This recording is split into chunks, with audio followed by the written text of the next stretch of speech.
Welcome back to the SquareWine Spirits channel. I'm Maegan Kovatch, the General Manager here at SquareWine Spirits, where we are bringing to you wine and spirit industry professionals to introduce you to some of the amazing brands that we have here, give you a little insight.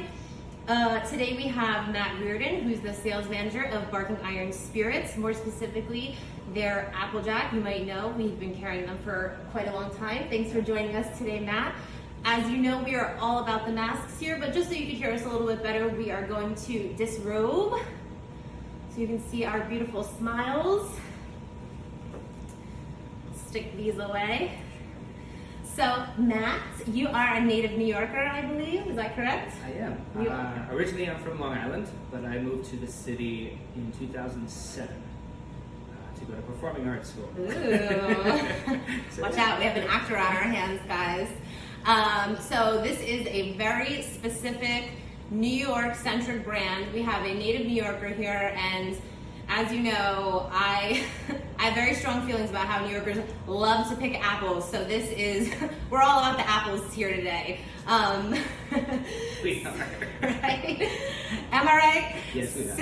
So let's get into a little bit more about what Applejack is, and tell me a little bit more about Barking Irons. Sure. Applejack is one of the nation's first spirits. It's very old. It is specifically made from apples, but it can actually have some grains in it as well. Traditionally, Applejack was created from hard cider. Cider was cleaner to drink than the water at the time, back in the 1700s, especially in New York City. So people were drinking tons of it. Then they realized if they froze the cider, any of the alcohol contents would not freeze, and the water would go on top of it, and it would chip and jack at the ice, and it would, through a process called freeze distilling, not to get too crazy, but you would get Applejack.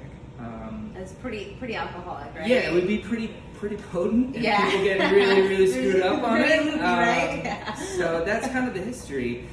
Freeze distillation and fractional distilling is no longer legal, so it's very illegal, at least to do on a commercial level. So we do not do that. But that means you could do it at home, I guess.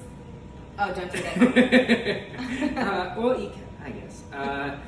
But this was the first iteration. This Barking Irons, this is our aged product. Let me get a full bottle to show you. Yeah. Yeah, I'm going to steal this. I'm going to put this back up though. So this is Barking Irons, are aged in Chartreuse New American oak barrels, which gives it this almost kind of whiskey quality to it. It is also 100 proof. So we wanted to, yeah, it does pack a punch. So with our 100 proof, we wanted to kind of recreate a lot of that whiskey flavors in an Applejack. We want it to be the brandy. Can I taste a little bit? Oh, sure, of course. We want it to be the brandy for whiskey lovers. I've had it a million times, but I just want to partake. So the taste quality, if I want to go through this a little bit, is you're going to get a lot of vanilla, oak, and caramel. A lot of apples on the nose.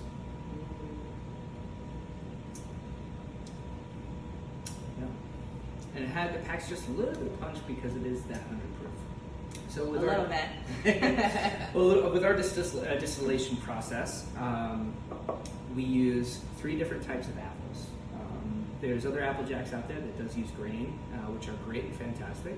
We didn't want to do that. All of our apples are 100% apples. 100% apples. With the distillation process, we use a column still. So instead of that illegal column, instead of that illegal fractional distilling, we use a column still. From our apples, which are from upstate New York, we keep everything New York. We use Jonagold, Spy, and Crispin apples. So they're all table apples. Historically, cider was always made from crab apples. It was always the ones that you didn't want to eat. Oh. So we decided to use table apples instead. It has a little more balance and flavor to it. I was gonna say, it probably gives it a little bit of like a softer, prettier texture than crab apples, maybe. And because there's so much more sugar in those table apples, you can get it higher proof. So we use column still, getting to 135 proof. And when I say we do not. Barking Irons, we don't have our own distillery. We use actually Finger Lakes Distillery up by Seneca Lake. So those guys up there, they do our juice for us. They're great. They are fantastic. They mix Mackenzie rye and Mackenzie bourbon. If you see it around, check it out. It's a great rye and bourbon. After we distill it, it's at 135 proof. And we take it from 135, we take that juice, and we bring it all the way down to Brooklyn, to the Van Brunt Still House, where they age and bottle it. Which, as you guys know, we carry all of their stuff here. Which is wonderful stuff as well, so if you see it around, please go for it. After we age it, we age in Char2 New American Oak barrels, which is where you're getting that vanilla, the oak, the caramel, and also all of the coloring that's in this bottle. So 100% natural coloring. Yep, nothing, there's no caramel coloring, nothing like that. All that is just from the barrel. And we use 10-gallon barrels instead of the big drums. The 10-gallon barrels are a little nicer for us because we don't have to age it as long. So these are aged for about a year, about 8 months to a year. But you still get all that flavor from the barrel. They're new use barrels as well, so they are just powerful with the taste quality of oak, which is what we want because we wanted that kind of whiskey quality. It's gorgeous. Yep, still good. So with the name and everything, with the bottle, with the labeling, Barking Irons is an old, it's a slang term for dueling pistols. So we really wanted to pay homage to the history of New York and the product. So with the name, and then if you look at this is actually an old New York firefighter shield with the NY going through. And you can't see it here, but when you do pick up a bottle, especially after you've been drinking it a little bit, through the bottle is the map of the 5 points of Manhattan. It's really cool. Where the old gangs used to battle, and they used to drink Applejack. So it's kind of full circle with everything. We really wanted to play up the history of Applejack in New York with the Barking Irons brand. Now, going from this guy, 2 years ago we decided to do another kind of expression of Barking Irons, and we created this. This is called the White Knight. This is very high octane apple juice. This is basically the same apple blend as our aged products, but it has no aging, does not touch a barrel, and from the still at a 135 proof, it goes down to 110, and we leave it there. We do not do anything else. Making you get your fix. Sorry, confident of it. Love this stuff. So with this, you're gonna get on the nose. You're gonna get a lot of apple. It's so appley. Way more apple than what the aged product does, because of course you have the vanilla, oak, and everything from the barrel. So you're almost gonna get the tannins of the apple, as we talk with wine and grapes and tannins. The apples have skins. Oh yeah. And that's what you're gonna get off the nose. And then on the taste quality. Ooh, I haven't had this in a while. I forgot how much I love this. It's gonna be almost like a velvet. And almost a rum aspect. Yeah. So the way before. So a little story behind this of how we, came up with this was there are two main owners of Barking Irons called they're Elliot and Casey, Elliot Fear and Casey McGrath. We get samples, given to us to actually taste the quality and taste everything as everything is going on in the process of making this. So they let me have some of the 135 proof straight off the still. And I was hanging out at a lot of tiki bars and tiki events, and I had the 135, and there was this rum quality to it. And this will set on fire, so that was also really cool. So they made the 135, 110, 100, and we all tasted through them, and we thought the 110 tasted the best, and also was low enough where consumers would actually have a good time with it. So that was kind of the birth of the 110, the White Knight. We only did a few amount of it, so please get a bottle. Yeah, really delicious. Yeah. So those are the two products. And I just want to point out to you guys, as you know, I love me a baby bottle. We have these cute little baby bottles. These are great to put in your jacket on a cold night That's and what I was walk thinking around the the other city. day. Yeah. Good pocket flask. Yeah. And these have been really great for us too, for our consumers and clients, that it's a great introduction to the product. And as he said, you can hang on to these, you can buy the big one, you can refill this to take on the go, to picnics or wherever you're going out and about for the night. But it's also a great introduction to the product. And then once you're hooked, which you will be, then you can buy the big one. Yeah, it's almost like you're picking it right off the apple tree. Oh, how cute. But yeah, those are great to carry around with. Also, too, you can't reseal them, but they will reseal enough where they won't leak. So it's really, really great. So you can kind of save the bottle and reuse it. Either buy a bigger bottle, refill it, or put anything else in it you like. So sustainability.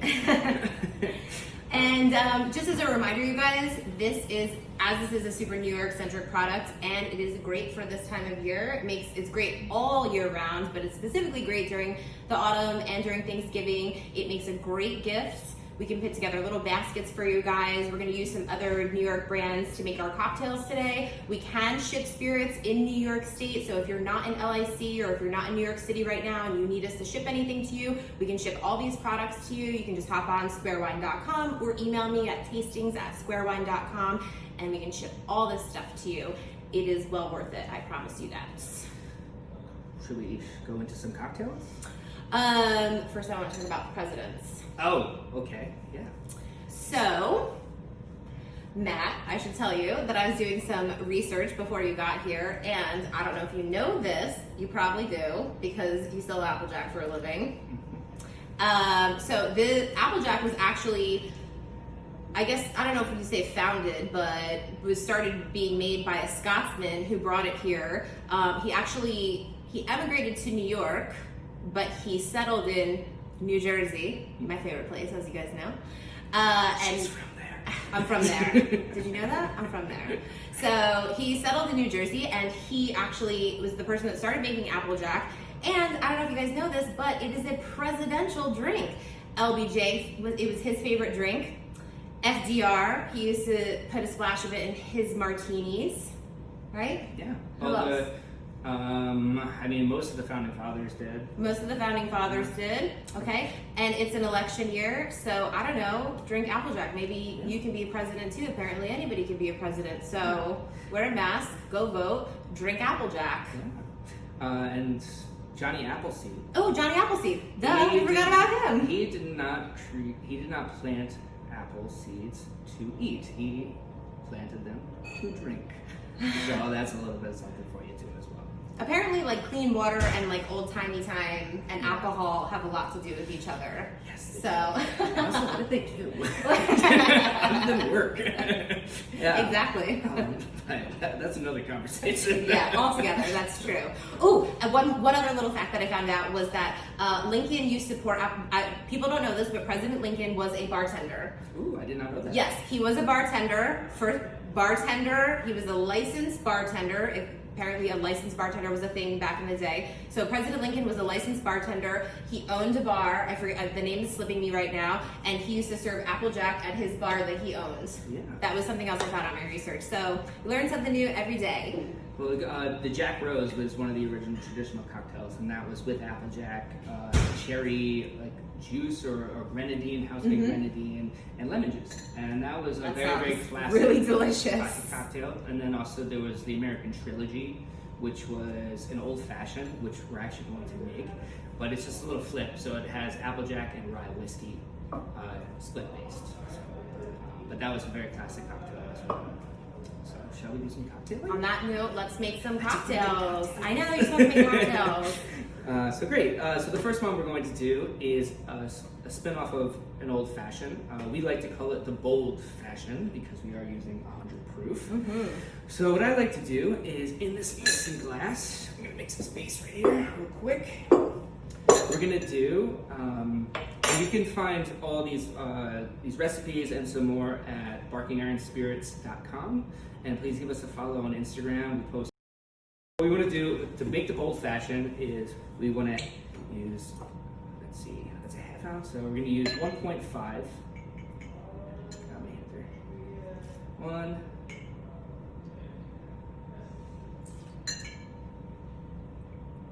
That's 1.5. Ooh, saucy.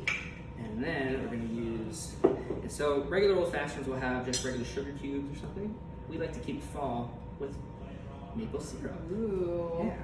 So we want to add about maybe a half ounce, like not even about 0.25, but sweeten it to your liking. If you want like more sweet old fashioned, add more maple syrup. If you don't, add less. So I'm gonna add a little bit, about a 1/4 ounce in this one. There. Put that back in there. And then we're gonna add some ice. Use this little strainer thing. Backyard bartending. So fill that ice. You want to get it nice and cold. There. Back down there. I'm gonna do a little stirring. So I'm gonna stir this to dilute it a little bit. Get off this a little bit of 100 proof heat. So you can have a little more than one of these.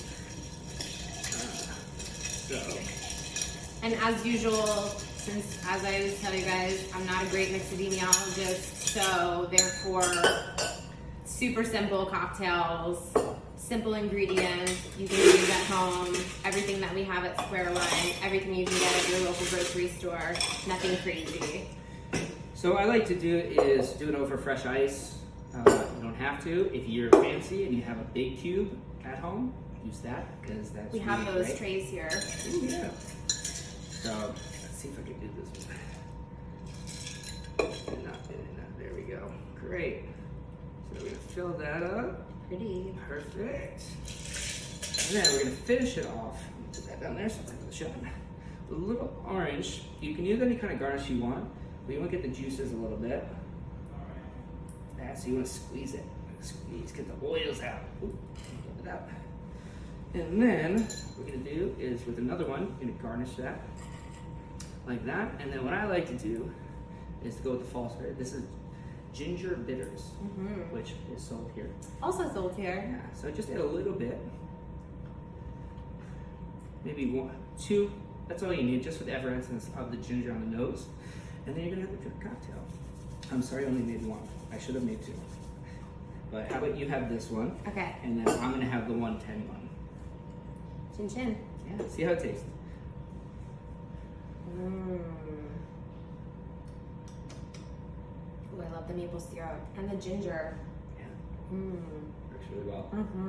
So super easy to do at home. Probably things you have at the house, except for the ginger beer, the ginger bitters. Which You don't know my clients. They probably have ginger bitters. I love it even more.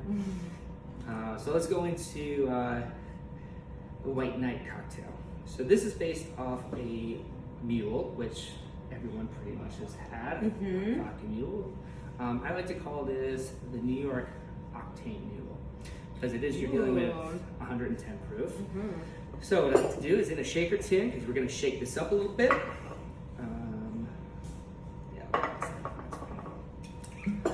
So we're going to use just an ounce of the White Knight. Because it's high octane. It is, you want to do it. And then we get another local New York product is Barrow's Intense Ginger Liqueur, which is a fantastic product and right in Industry City, which you can go visit them if you'd like. I'm going to actually just match it with another ounce here.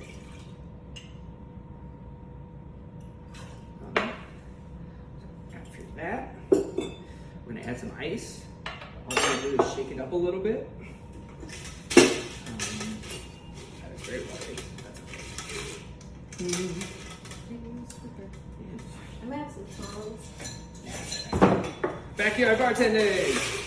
Some tongs.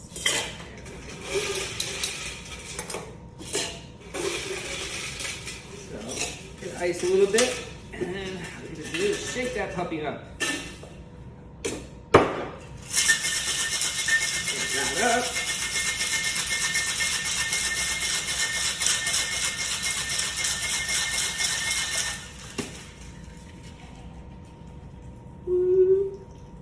Boom.